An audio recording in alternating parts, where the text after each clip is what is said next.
Hello, and welcome to the Business Spotlight. This is an initiative to help businesses connect to businesses. We're going to highlight great companies that you may not know about yet. The goal is to help expand your network and share some of our favorite resources. So listen to Spotlights, broaden your community, and discover how businesses utilize technology to achieve success. To do that, though, you need to keep listening. Let's dive right in.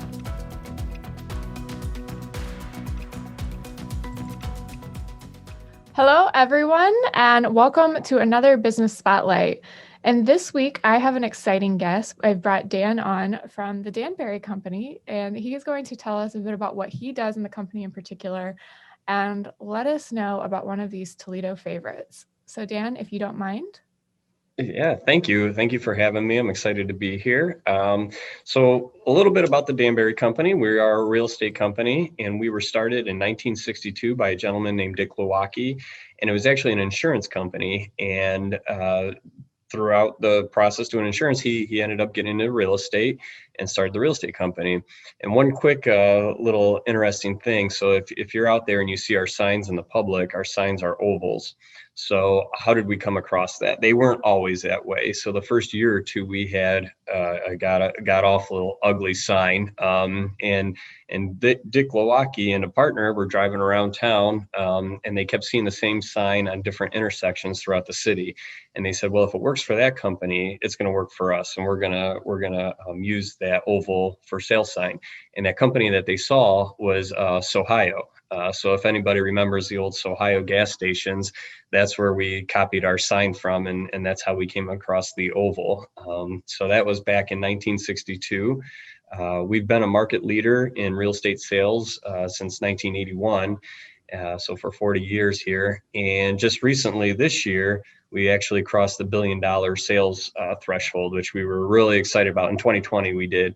And that was the first time we've ever done that. We've actually doubled our sales volume in the last 5 years. So we're super excited. Last year, we did it in a pandemic as well.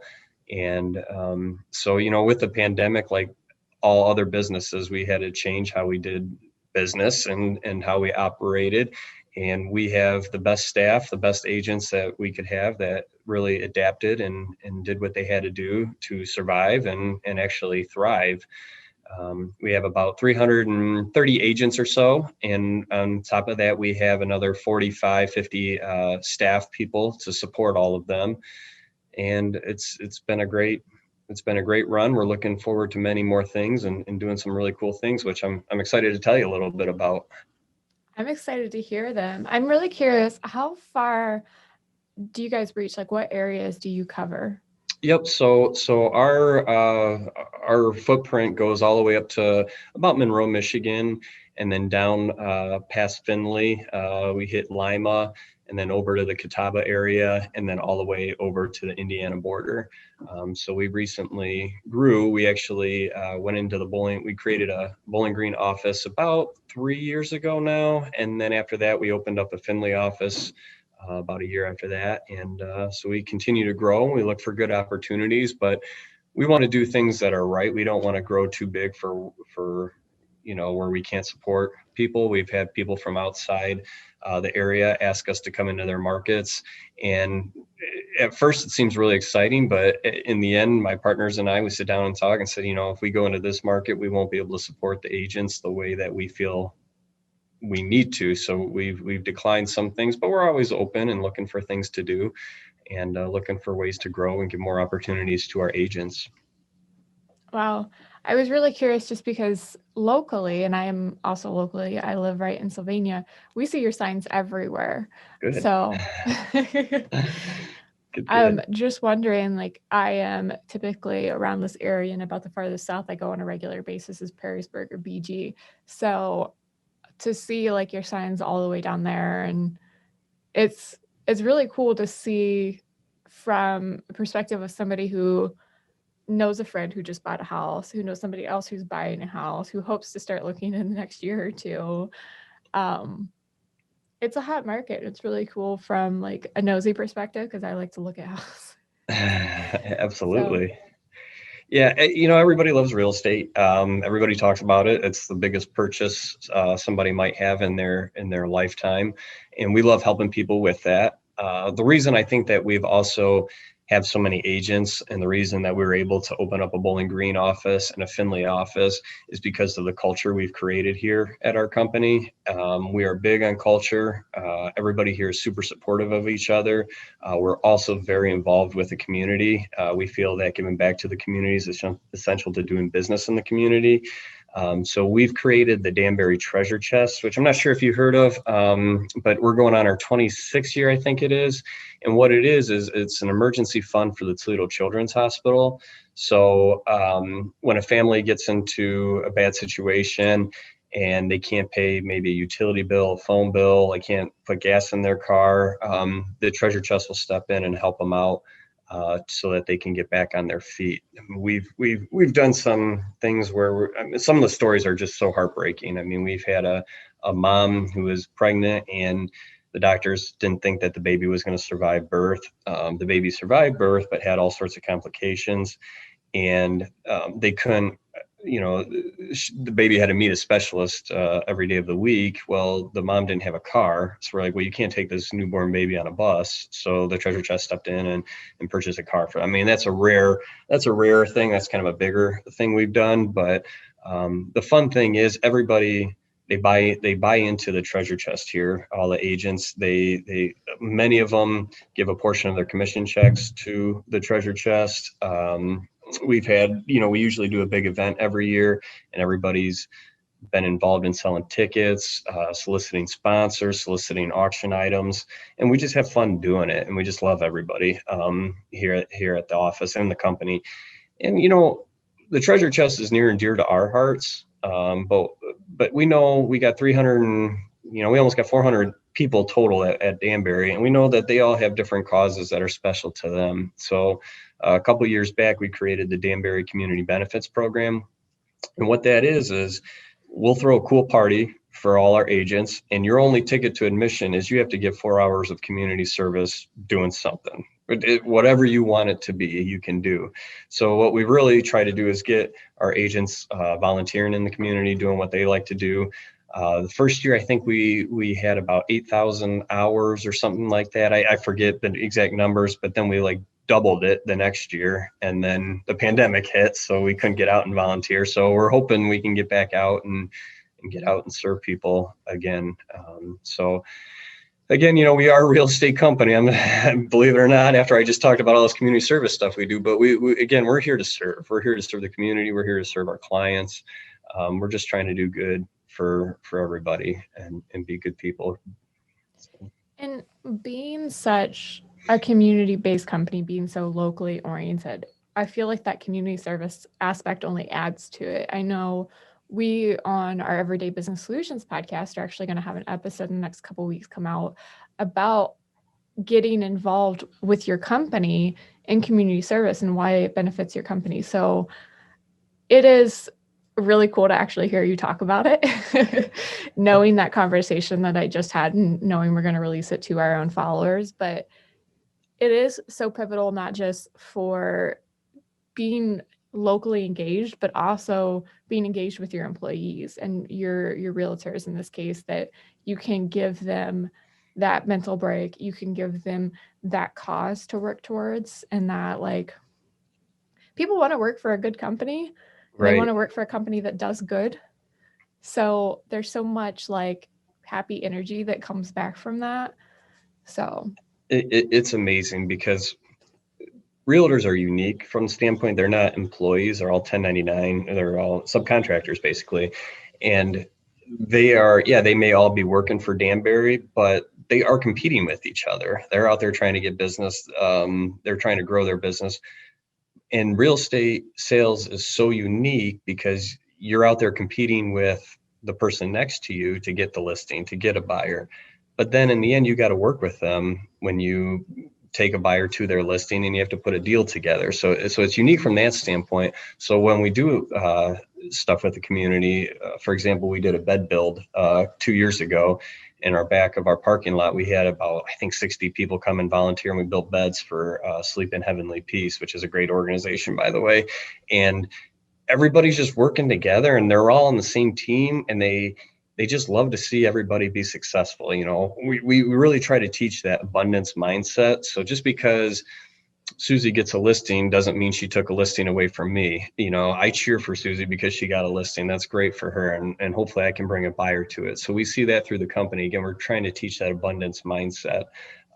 So everybody really pulls for each other. And then when they do a deal together, it's easier to do a deal with your buddy than, somebody you don't even know, say, hey, how can we make this work? What can we do to put this buyer and the seller together and make a deal and make everybody happy? So you're right. The community involvement is very powerful in our company.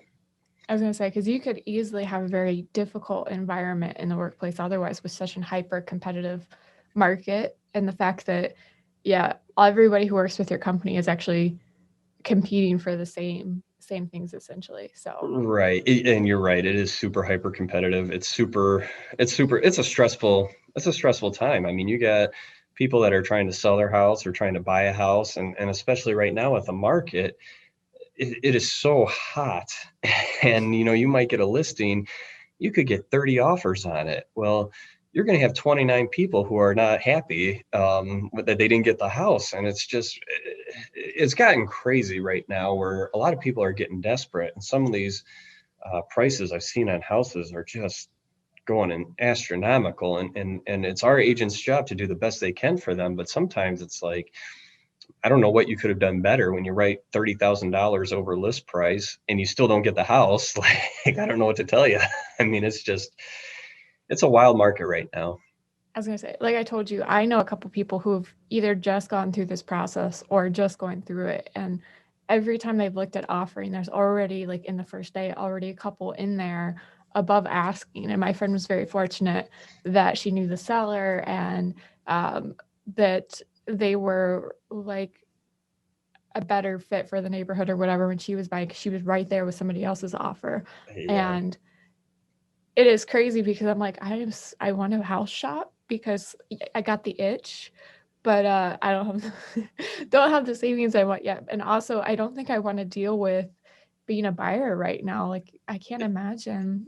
And then It's wild. This out of, I've been doing this for 17 years, and this is probably the most stressful market I think I've seen. I mean, we've had some bad times in 08, 09 where, you'd list a house and if you got 2 showings in 6 months, you were happy. And now if you don't get if you got a buyer and you don't get into a new listing in the first 48 to 72 hours, I mean, you probably won't even get a chance to look at it. So it's very stressful for everybody, for buyers, sellers, even listing agents too. I mean, because, when you get 30 offers, you want to be fair to everybody, and you got to make sure that you analyze every offer, because it's not always about price. There's different terms, there's different things that there are, there's a lot that goes into it. And again, the sellers want to be fair to buyers. I mean, but they're looking out for their best interest, and the listing agent obviously is trying to get the best deal for their sellers. But it's stressful for sure. well, and I was laughing because I found a YouTube channel that's talking about like unsellables and going in and fixing it up. And I was like, at this point, I think if you have a roof, you're probably pretty good in this market at least. Yeah. Yeah. Again, like I said, I look at some of the stuff and I just can't believe multiple offers over list price. I mean, it's mind boggling. If you are in a position right now where you could sell your house, now's the time to sell. I mean, you're probably make more money in your house than you ever could. It's that hot of a market to do that.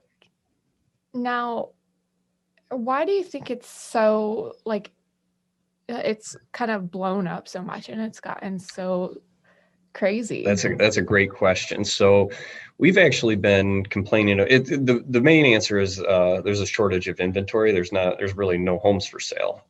So we've been complaining about an inventory shortage since 2013, and every year it's gotten worse. Well, then last year it was bad, and then you had the pandemic, and it made the problem even worse because now you had a lot of people pull their homes off the market that didn't want people walking, they didn't want a group of people walking through their homes, especially when nobody really knew what was going on with COVID. They didn't know how contagious or how bad it was or anything like that. So it took a bad problem and made it worse. On top of that, what you have is you have a moratorium on foreclosures and evictions. So that's good for those people, but even every year, even in a good economy, you have a certain percentage of homes that hit the market that are foreclosures. Those aren't coming online right now, so you're not getting foreclosures hitting the market. I mean, I think I did a whole search for all of Northwest Ohio, and I think there's 8 total foreclosures. And I mean, it's so you're losing inventory there. You're also, last year, if you remember, we had the forest fires and they shut down the border with Canada. So pricing for new construction has skyrocketed. So, I mean, before you used to be able to buy a really nice home, for $250,000. That same house is like $500,000 to build right now. The cost of construction's gone up, cost of development's gone up, everything's gone up. So it's like the perfect storm of things that are, leading to this low inventory environment. Well, I know maybe not so much in our market because we weren't directly impacted by those fires, but I know a lot of people out in California and those states lost their properties and were searching, and the house they were in is no longer there. So, you have that shortage. Some people, our neighbors moved over from California like 2 years ago. So you have people coming in from states like that. Yeah, that's a good point. So real quick, just a quick stat on nationally.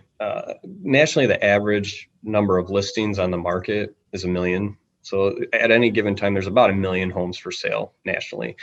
I think the last time I saw it, it was around 300,000. So it's down 70%. So there's like nothing to choose from.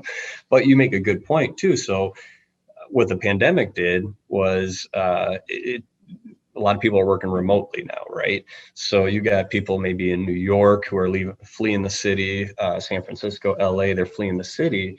So some of these people are never going back to the office. So imagine working in San Francisco or New York, and you're making big city, East Coast, West Coast salaries, but you don't have to be in the office. Well, I'm going to move to Toledo, Ohio, because I can live like a king off the salary I'm making with the East Coast. You know what I mean? So I've seen some of that happen. And, I was at a friend's cottage this summer, and the guy there was a kid worked for Google.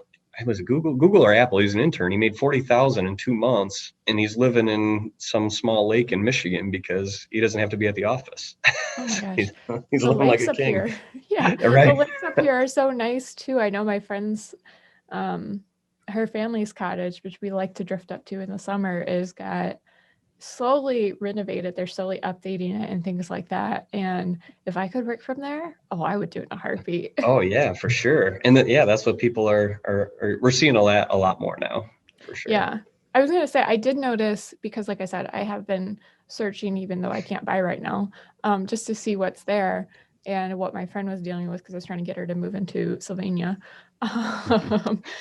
And I noticed the new constructions are so expensive, which is fine because I want to fix her upper anyways. Not too much of a fixer upper because it's just me, but I want to do a little bit of work and put my personality into it.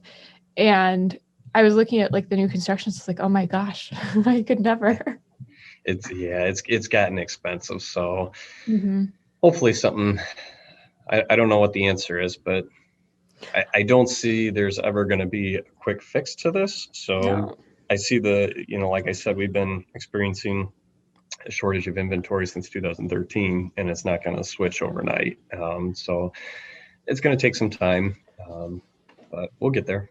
I wonder how things will happen, like what will happen as we start to see a shift out of COVID in the next couple of years, and with people with the different work environments, because now businesses have switched their working policies permanently, and you see more people because the New York market, I don't want to say housing market because mostly apartments, but at least in the city, that market's dropped so drastically. I was seeing back in October, prices were down about $1,000 per month from 6 months before that.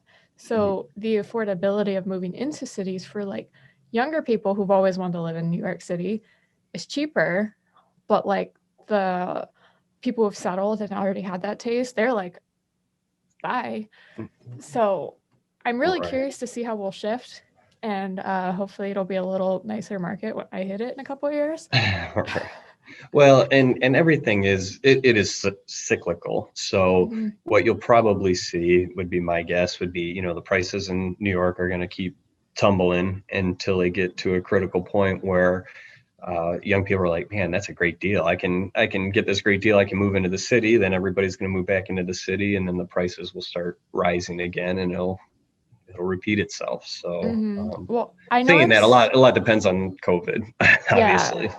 I'm seeing a couple people who are in the city, like friends of mine who recently moved and they've roomed with other people or had an apartment with other people. And now they're able to get an apartment by themselves a lot sooner than they expected. So now this group of 3 or 4 people is branching out and getting their own spaces and taking Mm-hmm. up 3 or 4 apartments versus one. So that'll be interesting to see too. But it's crazy. It was really crazy when I like went and looked at like houses and I wasn't expecting like what I saw, and then helping my friend and she's like, we had to move the tour back for one of their houses a couple hours, and her boyfriend was so mad because he's like, we probably lost the house. Like Yeah, somebody else is, if we like it, somebody else is going to put an offer first. And I think he was right, but they ended up not liking the house, so it was fine. it worked out. Yeah, but it's crazy how quickly it's moving. And It's fast, fast paced. yeah. Um, so what else is Danbury up to right now as we kind of go into 2021 and we start to leave hopefully some of this crazy lockdown stuff behind? Yeah, so we actually got this is going to be a great year. We got some really cool things going on, which I'll talk about Solheim in a minute. But one of the cool things that we've just done that's going to be new to the Toledo market, the Toledo area, is we've just created Danbury Instant Offers. So what that is our agents can go out to a seller, say you're a seller, and I can say, look, I got 3 different options for you. I can list your house, I can put it on the open market, and we can, get hopefully a bidding war, and we'll get your house for the highest and best price.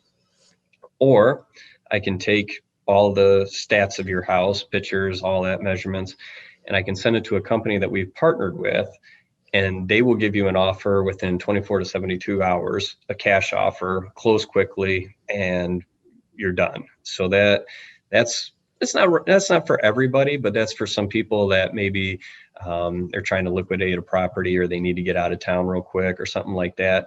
But the cool thing, we got a third option, and this is what's really fascinating to me, and hopefully this will help the inventory the problem. So right now, as you know, there's a lot of multiple offers on houses, right? So we're seeing a lot of sellers say, I will put my house up for sale, but not until I find a house to buy. When they find the house to buy, they'll make an offer on it, but they make the offer contingent upon them selling their current house. Well, if there's 30 offers on the house, there's probably zero chance that a seller is going to say, I'm going to take a contingent offer on your house selling when it's not even on the market. So what this third option does is what we'll say is, okay, we're going to submit all the stats of your house to a third party. They're going to come in, they're going to give you an offer in 24 hours. They're going to buy your house from you and cash you out basically. And then they're going to rent your house that you just sold to them. They're going to rent it back to you until you can find a house that you want to buy and live in. So now it takes that seller and makes them a non-contingent buyer on their next house. So now they can be a competitive buyer in a bid situation. Then once they buy the house, they move out of their old house, we'll list their house again and put it on the open market. And then any extra proceeds that we sell the house for, that goes back to that original seller. So it's a pretty sweet program. Again, we just had our first training with our leadership team on that buyer last week, and we're going to roll that out to the company on Thursday. And it's just, some people, it's not for everybody, but that's just another option that we'll be able to offer clients here in town, and nobody else is doing that. So we're really excited about that. We think that could be a game changer. Mm-hmm. It's very interesting because my family moved like 4 or 5 years ago from our old house into our current property. And when we moved, we had done 5 years of renovations. We had finished the basement, we had laid down bamboo hardwood and done opened up some walls, which people love open floor plans. And so when we put it out, we were thinking it was going to sit for a moment and we'd have time to house search. And we had our first offer in 7 hours. We never even put a sign in the yard. Our sign went in when we accepted an offer. Um, and it's pending. It never said for sale. So we actually had to be like, okay, pull that back down. Right. And that was nerve wracking because it was like the flip. Like we panicked because we're like, oh my gosh, we don't have anywhere to go. What was nice though is we knew I think we had a couple offers by the time we took it down, so that when we did find a place, my nana was moving in with us, so she had sold her condo. We knew what she had sold it for. We knew what we were going to be able to accept for the other house. But it was crazy because even then the market moved fast. Like they never sold the house. Right. Nobody nobody had walked through that house in the like 7-8 hours where we got 3 offers. So it's insane. But yeah, I mean, so that exact situation, it puts the seller in a dilemma because what are they going to do? Like, I'll sell my house, which will sell easily, but where am I going to go? What am I going to buy? There's nothing to buy on the other end. And for a while, what we were seeing, and this has kind of gone away, we were seeing a dual market, right? So anything under 400,000, that was really a seller's market, so it'd sell fast. And then we saw about that 400 to 500,000 range and above, it turned more into a buyer's market. So what people were doing, they were selling high in the lower end, and then they were buying low in the luxury end. And a lot of times they were taking the equity that they built in their house in the lower end, putting that onto the newer house, taking advantage of super low interest rates, and they're buying a bigger house. A lot of times their payments weren't changing much at all, if at all. But what we've noticed is even in the higher end market right now, that it's not as crazy as like anything under 4, but it still moves pretty quickly now. So that buyer's market in the higher ends kind of flipped a little bit. I feel like we're guilty of that, but not intentionally. we moved into our house out of necessity because we needed 2 en-suites, one on the second, one on the first floor. And with such a small amount of houses on the market and trying to find exactly what we needed. And even back then, like to have an add-on and to do new construction, it just wasn't going to pan out and work for us. So we sold at the higher side of that low market and we went straight into the lower end of the high market. Yep. But in our neighborhood, it is that higher end market. And I've noticed in the last like 6 months that those houses aren't staying up as long as they used to. When we first moved in, some of them are dated. They haven't been updated since they were built. And there's one that has like a pool inside. Oh, wow. And that house we looked at briefly, we didn't even tour it, but we looked at it online and considered doing a tour. And we were just said it's too dated. Like we didn't want to have to do all the same things that we had done to our last house all over again. But it sat on the market for probably like 6 months or so. And now like a house pops up and it's gone within a couple weeks. So it's like I said, it's wild.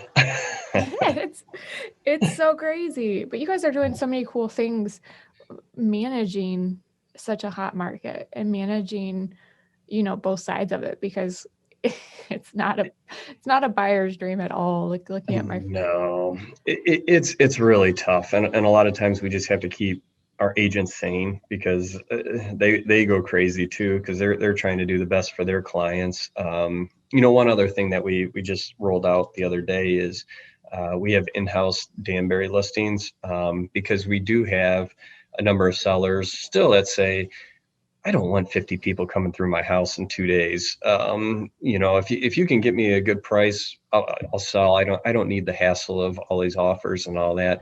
So what we've done is we created an internal system where if you come to me and say, look, I want to sell my house, but I don't want a million people coming through, I can put it on our system and it's just spread to the Danbury agents. so they can see what's available. So now we have to keep reminding our agents, like, hey, if you're not finding it on the MLS, make sure you go and check out our in-house listings, because you might be able to find your buyer something and you might not be in as competitive of a situation. So that's one way that we're trying to serve our buyer clients as well. That's kind of cool, like an exclusive list. Yeah, that's basically what it is. And, because there are people out, and there's a lot of people that are really private too, believe it or not. They're like, look, I want to sell my house, but I don't want the neighbors to know. I don't want, everybody to know I'm selling. So again, we'll put it on this back end system, and only a few people will know. So is it getting the highest price for the house? Maybe, maybe not. I don't know. But it's, as long as the client understands what they're doing and why that would be a route or why that would be an option to do it, then that's fine. We'll do whatever they want us to do. Mm-hmm. Yeah, no, it was funny when our neighbors found out we were selling. we already had basically in the final stretches of the deal, and they're like, I got all of these text messages, and I was like, the sign went out, didn't it? Yeah. Yeah, it's always hard because neighbors tend to, even if they're not close to you, they want to know your business. Oh yeah. For And sure. I was close to our neighbors before, and I'm close to our neighbors now. But yeah, no, that's a great way to do it, because I can imagine too, if you put a lot of work into a house and it has value, that you've given it that facelift that people are really attracted to, then it could still sell, but you don't, like you said, you don't want all these people tracking Right. through and things like that, especially if you're still living in the house. Right. Well, one of the other things too, for the people that want it out there, some of our agents will do is they'll list your house, and then they'll print out the data sheet on it, and then they'll go to your neighbors, 2 to the left, 2 to the right, and 4 across the street, and they'll just knock on the door and they'll say, hey, I just listed your neighbor's house. This is a service I provide to them. Here's information on their house. So now your neighbors automatically know. They're not wondering, hey, what's going on? Why are they selling? What's the price or anything like that? So we're giving them all that information. Also, because if your neighbors really love your neighborhood, they're going to tell their friends that, hey, this house just went up for sale 2 doors down from me. Why don't you move into my neighborhood? So again, we're trying to put it out there. We love nosy neighbors. And we get, if we get nosy neighbors calling all the time, and that's a perfect opportunity for us to set them up on a market update, because they know they want to know what's going on in their neighborhood. So why don't we just give them a report every month that shows, okay, these are the houses that went for sale, these are what's sold. And I mean, we're all about providing value to our clients and our customers. Well, sometimes when people move to, like, they're friends with their community in the neighborhood and they just need to get a bigger space or downsize, one or the other. And, like if the neighbors start spreading the word, hey, this house is for sale and it's the size you want, or they have family who wants to move into the neighborhood, it's so much easier, because then they line up, like you said, they line up your offers for you. Right. And then exactly. you got to feel guilty because everybody wants to move in and be with their grandkids or whatever. But right. and Absolutely. we lived in the same neighborhood as my grandma. It was really nice. You knew all the neighborhood cats, and you could walk over and pester them for food and stuff whenever you ran out of your snacks. So yeah, absolutely. So what do you think, out of everything that you guys have planned, and as you kind of move through this very interesting market, what are the things that you are most looking forward to? Oh boy. Wow, that's a tough one. What am I? Well, okay, I'll take another step back, tell you some more things that we're doing right now. We're looking at, again, providing value to our agents. That's our biggest thing, so they can go out and serve the community.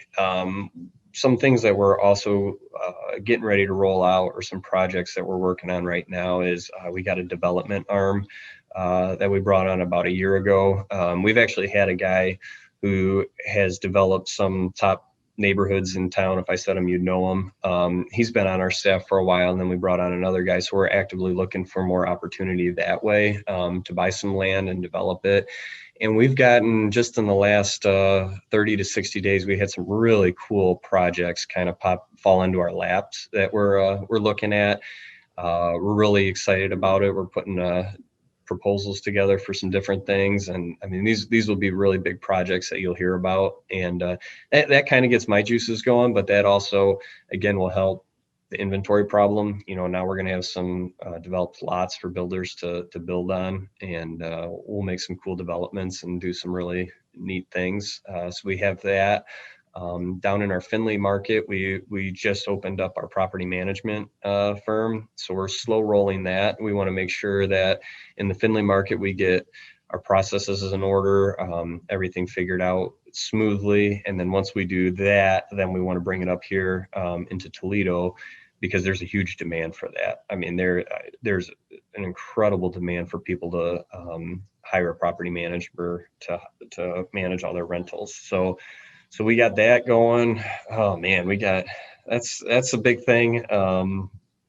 We opened up a mortgage brokerage about 2 years ago, and that's been a home run, and that's been, again, a value add for our agents, because a lot of times there's a lot of questions that come up on financing and things like that. So this is just another resource for our agents to go to bounce ideas off of and questions and whatnot. So yeah, we just got a lot of good stuff going on.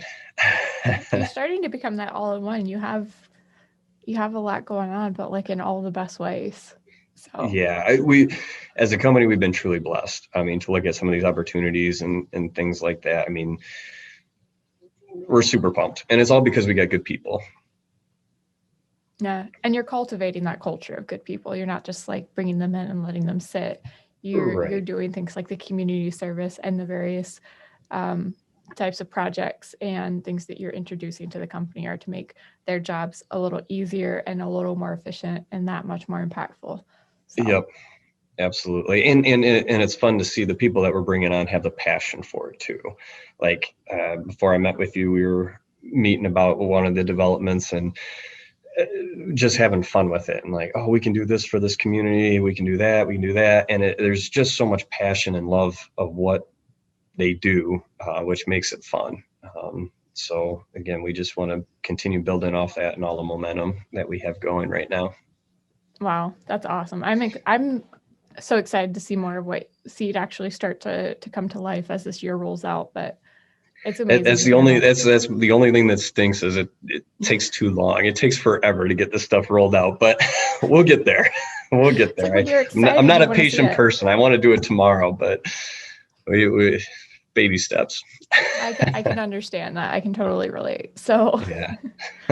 All right. Well, I'm going to go ahead and wrap up this segment right here. And then I want to thank you for coming on and joining us today. And I can't wait to share this with everybody because I've learned a lot about what you guys are doing and just about this housing market in general. But it's been a really great episode. No, I appreciate you having me on. Can I put in one more plug? Go for it. All right. So I talked about the treasure chest that we do. So every year we do an annual dinner auction. And this year we're not going to do that. We canceled that because we have partnered with the Solheim Cup that's coming to Toledo. And I think this is going to be once in a lifetime event in the city of Toledo. So we are the presenting sponsor for the Solheim After Sundown, which is Tuesday at Hensville, August 31st. And all the proceeds for that event will go towards the Danbury treasure chest. So we'd love to be able to say we raised $200,000 this year for the treasure chest. So we need everybody out there to go out and purchase your tickets and show up. There's only 1,500 tickets available. And we'd love to see everybody out there and celebrate Toledo and all the great things about it. So thank you. Man, I can't wait. We'll definitely have to spread the word and let everybody know. Absolutely. All right. Well, thank you, Dan. And thank you, everybody, for tuning in. We'll see you later. But as far as everything that we just talked about, I'm going to put it together in a blog post and a transcript. And we'll link out all of the things that Dan has talked about as well so that you can go directly to those sites and see what is going on and how you can get involved.